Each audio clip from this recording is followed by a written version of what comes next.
Hello guys, hope all of you are fine. Today I am going to tell you the difference of by and with. By and with both are prepositions, but their use is different. So let's discuss. First of all, I am going to tell you the use of by. By. By usually denotes the agent or doer of an action. जो by है ये किसी भी subject के साथ use होता है जिसके पीछे कोई सब्जेक्ट कोई डूअर का मतलब होता है काम करने वाला, एजेंट का मतलब भी होता है काम करने वाला, ऑफ एन एक्शन मतलब जो काम है उस काम के पीछे, एक्शन के पीछे कोई काम करने वाला जो डूअर है, आई वी ही शी, किसी का नेम वगैरह यूज़ हुआ है तो उसके लिए हम बाय यूज़ करेंगे।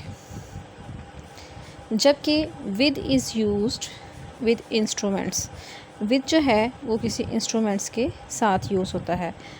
सो यहाँ पे मैं आपको एक बहुत ही इम्पोर्टेंट बात बताने चाह रही हूँ कि बाय और विद समटाइम्स दोनों का मतलब साथ में लिया जाता है।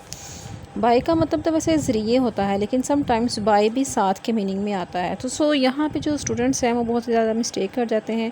जहाँ पे विद यूज़ करना होता है वहाँ पे बाय यूज़ कर लेते हैं, और जहाँ पे बाय यूज़ करना होता है वहाँ पे विद यूज़ कर लेते हैं। मैं आपको बता रही हूँ एग्ज़ाम्पल में, ज़रा ध्यान से सुनिएगा।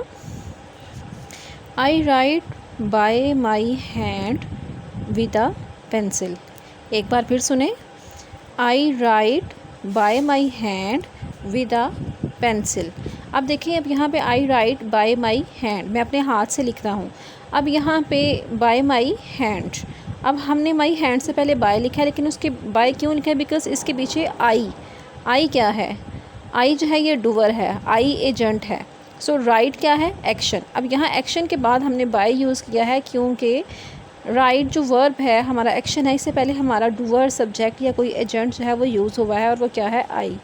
I write by my hand with a pencil. अब पेंसिल यहाँ पे क्या है? Pencil is an instrument. Instruments के साथ हम यूज़ करेंगे विद, जबकि अगर पीछे हमारा एक्शन से पहले डूअर है तो उसके साथ हम यूज़ करेंगे bye.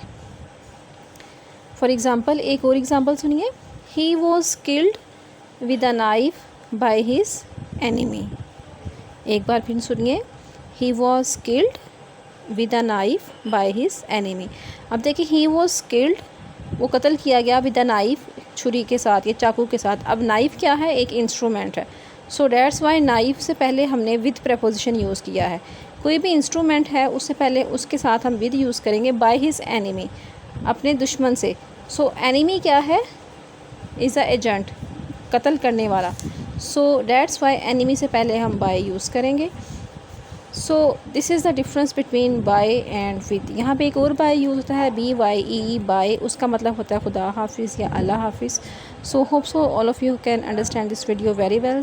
In the end, I would like to remind you that please don't forget to comment in the comment section if you like this video. Thanks.